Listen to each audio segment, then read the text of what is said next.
Coba bayangkan situasi ini sebentar. Anda sedang duduk di sofa. Setelah hari yang luar biasa panjang. Punggung pegal, mata perih. Tepat. Mata perih menatap layar seharian dan baterai sosial Anda rasanya sudah di angka 1%. Lalu tiba-tiba layar ponsel Anda menyala. Ada panggilan masuk. Iya, panggilan dari teman, keluarga, atau rekan kerja. Kalau kita mau jujur, reaksi pertama yang sering muncul adalah menatap layar itu dengan horor, membeku, dan diam-diam berdoa dalam hati. Tolong masuk ke voicemail. Benar banget. Berdoa, tolong berhenti berdiri, nanti aku balas pesannya 10 menit lagi bilang, aduh maaf baru melihat HP, tapi entah bagaimana jari Anda malah menggeser tombol hijau itu. Secara otomatis. Betul, dan sebelum Anda sadar, mulut Anda secara otomatis berkata, oh hai, ya tentu saja aku bisa bantu. Lalu begitu telepon ditutup, Anda menatap dinding kosong. Dan merasa kesal setelah mati pada diri sendiri. Pasti. Kenapa tadi nggak bilang tidak ya? Nah, kalau Anda sering mengalami siklus ini, ketahuilah bahwa Anda sama sekali tidak sendirian. Selamat datang di penelusuran mendalam kita hari ini. Hari ini kita akan membedah anatomi dari batasan emosional. Atau emotional boundaries ya. Diskusi mendalam kita kali ini akan mencari tahu dari tumpukan sumber yang luar biasa menarik, kenapa sekedar bilang tidak itu susahnya minta ampun. Dan yang membuat penelusuran kita sangat relevan adalah kita tidak sekedar melihat ini dari kacamata motivasi biasa yang menyuruh Anda berani bersikap tegas. Sama sekali bukan. Sumber-sumber yang kita kompilasi hari ini cukup komprehensif. Kita punya makalah riset yang menggabungkan perspektif neuroscience atau ilmu otak, lalu teori psikologi trauma, hingga analisis budaya sosial. Baik dari Indonesia maupun luar negeri ya. Tepat sekali. Kita akan melihat bagaimana kearifan lokal berinteraksi dengan insting biologis kita yang paling purba. Dan satu hal yang ingin saya tegaskan dari awal, misi diskusi kita ini bukan untuk menghakimi kenapa kita sering gagal berkata tidak. Kita tidak akan melabeli siapapun sebagai orang yang lemah. Misi kita adalah memeluk diri kita sendiri dengan pemahaman baru. Nah, itu dia. Kita ingin mencari tahu mengapa hal ini begitu sulit secara biologis dan kultural. Dan bagaimana kita bisa mulai berlatih dengan cara yang damai. Jadi, oke, mari kita bedah ini. Mari kita mulai dari biologi. Boleh. Saya sangat penasaran dari sisi neuroscience, kenapa sekedar mengucapkan kata tidak yang cuma 5 huruf itu bisa membuat dada berdebar kencang dan perut mulas. Rasanya kayak kita sedang menghadapi ancaman fisik, padahal kan kita cuma mau menolak ajakan makan malam. Rasa mulas dan debar di dada itu bukan sekedar perasaan Anda yang berlebihan. Itu respons neurologis yang sangat nyata. Nyata secara medis. Sangat nyata. Ada penemuan dari jurnal Science, sebuah studi oleh psikolog Naomi Eisenberger yang membahas tentang social pain atau rasa sakit sosial. Rasa sakit sosial, oke? Ya, dalam eksperimennya, partisipan dimasukkan ke dalam mesin pemindai otak MRI dan diminta memainkan game virtual bernama Cyberball. Semacam lempar tangkap bola. Betul, partisipan main lempar bola dengan 2 orang lain di layar. Awalnya normal, bola dilempar bergantian. Tapi tiba-tiba, 2 pemain ini mulai mengabaikan partisipan. Oh, mereka cuma saling lempar berdua saja. Tepat, partisipan ini secara efektif dikucilkan dari permainan. Wow, dikucilkan dalam game virtual oleh komputer saja rasanya pasti menyebalkan. Lalu apa yang terjadi di otak mereka saat itu? Inilah fakta yang mengejutkan. Pemindai MRI menunjukkan bahwa ketika partisipan merasa ditolak secara sosial, area otak yang menyala sangat aktif adalah anterior cingulate cortex. Dan area itu berfungsi untuk apa, F? Menariknya, ini adalah area otak yang sama persis yang memproses rasa sakit fisik. Otak manusia rupanya tidak membedakan antara rasa sakit karena tangan terkena air panas dengan rasa sakit karena penolakan sosial. Ya ampun. Jadi kalau ditarik ke kehidupan sehari-hari, saat kita takut mengecewakan atasan atau menolak teman, otak kita menganggap itu sebagai ancaman cedera fisik yang nyata? Secara evolusioner, iya. Bayangkan kita kembali ke zaman manusia purba yang hidup berkelompok. Di masa itu kalau Anda membuat kelompok Anda marah, Anda diusir. Dan diusir sendirian ke alam liar, itu berarti kematian. Dan kelompok, alarm biologi kuno di kepala Anda itu berteriak, jangan buat mereka marah, atau kita tidak akan selamat. Fakta ini sangat melegakan sungguh. Berarti rasa tidak enak hati itu bukan kelemahan? Bukan, itu adalah respons alami otak Anda yang sedang mencoba menyelamatkan nyawa Anda. Kita sedang bertarung melawan insting bertahan hidup yang usianya jutaan tahun.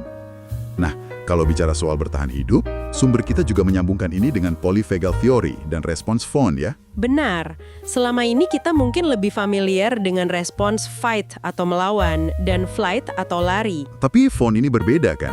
Ini kunci dari sikap people pleasing. Tepat sekali. Polyvagal teori membedah bagaimana sistem saraf kita, khususnya saraf vagus, merespons ancaman. Bagaimana kalau ancamannya datang dari orang yang memiliki kuasa atas kita, dan kita tidak bisa lari atau melawan? Disitulah fawn muncul. Iya, fawn adalah respon mengambil hati atau menyenangkan orang lain untuk meredakan ancaman. Menuruti kemauan mereka dan menekan kebutuhan kita sendiri agar situasi tetap aman. Ini seperti membajak pita suara kita secara biologis.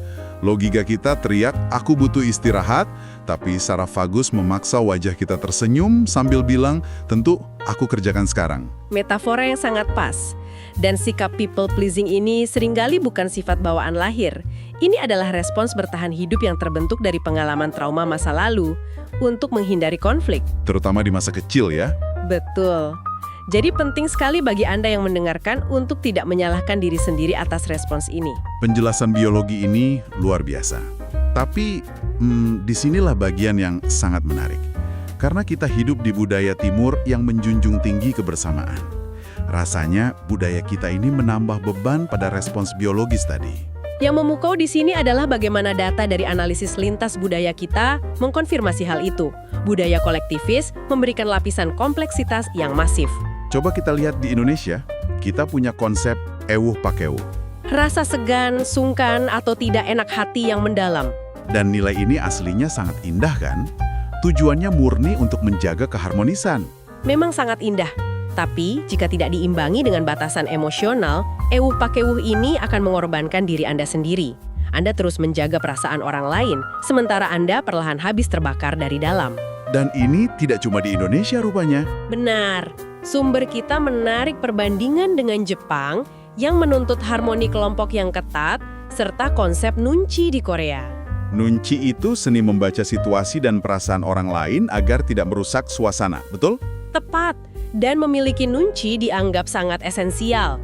Anda dituntut punya radar yang memindai ruangan dan menyesuaikan diri terus-menerus. Bayangkan menggabungkan biologi faun tadi dengan tuntutan budaya seperti nunci atau ewuh pakewuh.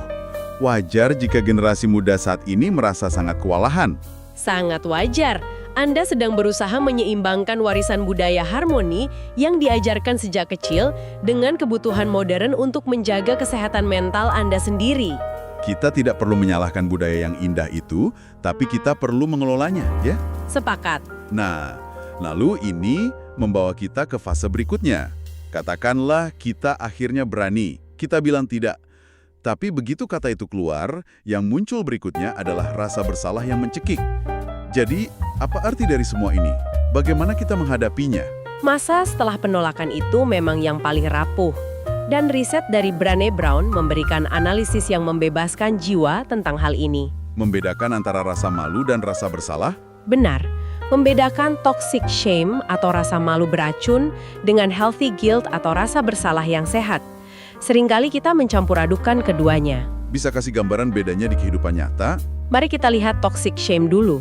Perasaannya seperti ini, saya adalah orang yang buruk dan egois karena tidak mau membantu. Wah, itu langsung menyerang identitas diri kita ya, menjatuhkan karakter. Tepat. Rasa malu beracun ini meyakinkan Anda bahwa ada yang salah dengan diri Anda. Sebaliknya, healthy guilt terdengar seperti ini. Saya merasa sedikit tidak enak karena tidak bisa membantu hari ini. Tapi saya tahu saya membuat keputusan yang benar untuk kewarasan saya. Perbedaannya jelas sekali. Yang satu fokus merendahkan diri, yang satu lagi fokus pada tindakan tanpa merusak harga diri. Betul. Jika kita hubungkan ini dengan gambaran yang lebih besar, Anda bisa mulai mempraktekkan apa yang disebut shame resilience atau ketahanan terhadap rasa malu. Bagaimana praktiknya? Menerima bahwa merasa sedikit tidak enak di awal itu wajar. Itu tanda bahwa Anda punya empati. Bukan tanda bahwa Anda telah melakukan kejahatan besar. Ini membuat kita lebih damai menerima ketidaknyamanan itu. Tapi, banyak pendengar mungkin berpikir, oke, saya paham teorinya. Tapi esok hari, saya harus menghadapi bos atau keluarga. bisakah kita bahas sesuatu yang sangat praktis? Tentu, kita butuh panduan kalimatnya. Ya, bagaimana cara bilang tidak dengan bahasa yang sangat lembut, tidak memancing keributan, namun tetap tegas? Kuncinya adalah transisi dari sekedar menyenangkan orang lain menjadi grounded confidence atau kepercayaan diri yang membumi dan tenang. Sumber kita membagikan contoh kalimat batasan yang disetujui oleh terapis. Coba kita mulai dari skenario pekerjaan. Beban kerja sudah penuh, tapi atasan minta tambah proyek. Anda bisa pakai contoh ini, aku sangat ingin bantu proyek ini, tapi saat ini kapasitasku sedang penuh. Aku khawatir hasilnya tidak maksimal kalau aku paksakan. Wow, kalimat itu enak sekali didengar. Mengalir dan fokusnya pada melindungi kualitas kerja, bukan sekedar penolakan pribadi. Iya, Anda tidak menghakimi lawan bicara, tapi tetap melindungi energi diri sendiri. Komunikasi asertif itu bukan tentang menjadi agresif. Melainkan kejujuran yang dibalut kebaikan ya. Tepat sekali. Nah, bagaimana kalau untuk teman atau keluarga? Ini biasanya lebih sulit karena kita takut merusak hubungan. Betul, kita sering mengarang alasan panjang lebar karena nggak enak hati. Jangan lakukan itu. Berikan respons yang hangat tapi final. Contohnya, terima kasih banyak sudah diajak. Hari ini aku butuh waktu untuk istirahat di rumah dulu. Kapan-kapan kita atur jadwal lagi ya. Simple sekali, tapi sangat penuh kasih. Dan yang penting, nadanya harus tenang ya. Tidak perlu minta maaf berkali-kali. Benar, hilangkan kata aduh maaf banget ya yang diulang-ulang. Sampaikan dengan ramah saja. Rasanya kalau kita mulai mempraktekkan kebiasaan menetapkan batasan ini dan mematahkan kebiasaan selalu bilang iya, dampaknya akan sangat transformasional ya. Sangat. Dari sumber kita, manfaat utamanya terbukti mengurangi kecemasan dan mencegah burnout. Anda tidak lagi memaksa tubuh Anda bekerja melewati batas. Dan ada satu poin menarik dari riset ini. Katanya justru bisa meningkatkan kualitas hubungan kita dengan orang lain. Memang terdengar paradoks, tapi itu benar. Karena ketika Anda menetapkan batasan, dan pada kesempatan lain Anda akhirnya bilang iya, itu adalah iya yang jujur dan tulus. Saya paham. Bukan iya karena terpaksa, atau sambil memendam rasa kesal di hati. Tepat. Hubungan yang dibangun di atas kejujuran kapasitas diri itu jauh lebih sehat daripada yang dibangun di atas kepura-puraan demi harmoni semu. Tubuh kita secara biologis bereaksi terhadap penolakan selayaknya rasa sakit fisik. Dan budaya kita memang mengajarkan kesungkanan yang mendalam. Betul. Jadi itu semua membuat proses belajar bilang tidak ini menjadi perjalanan yang sangat wajar jika terasa berat di awal. Tidak apa-apa untuk melangkah pelan-pelan. Anda tidak sendirian dalam proses ini. Dan sebelum kita mengakhiri penelusuran ini memunculkan satu pertanyaan penting untuk Anda renungkan. Silakan. Jika selama ini Anda berpikir bahwa berkata tidak akan membangun tembok yang menjauhkan Anda dari orang-orang yang Anda sayangi, bagaimana jika sebenarnya batasan emosional yang sehat justru adalah pintu? Pintu yang memungkinkan mereka untuk mencintai Anda yang sesungguhnya, bukan versi diri Anda yang kelelahan karena selalu berpura-pura bisa melakukan segalanya. Metafora yang sangat menyentuh. Sebuah pintu, bukan tembok. Terima kasih banyak untuk penelusuran yang sangat mendamaikan ini. Dan untuk Anda yang mendengarkan, terima kasih sudah hadir bersama kami dalam diskusi mendalam kali ini. Teruslah belajar, berproseslah dengan damai, dan ingatlah untuk selalu bersikap lembut pada diri Anda sendiri.